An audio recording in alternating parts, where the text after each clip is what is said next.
Kapatid, sa ating panahon, hindi lang malapit ang araw ng paghuhukom, ang araw ng ating katubusan, ang araw ng ating kaligtasan, kundi napakalapit na.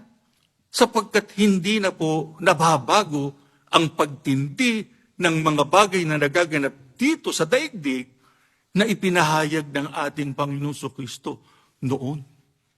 Pero talagang mangyayari yun sapagkat niloob yun ng ating Panginoong Diyos.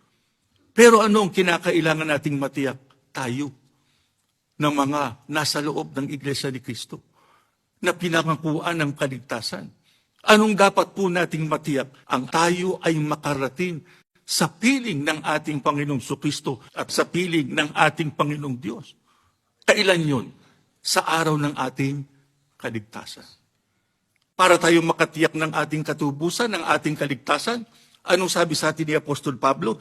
Hindi tayo dapat lumakad papalayo sa kaloob sa atin ng ating Panginoong Diyos.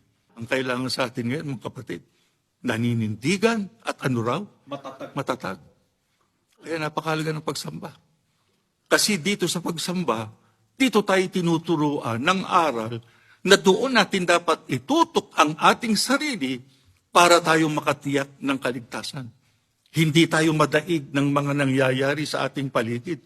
Hindi tayo matalo ng anumang uri ng kapahamakan na naglipa na dito sa sanglibutan.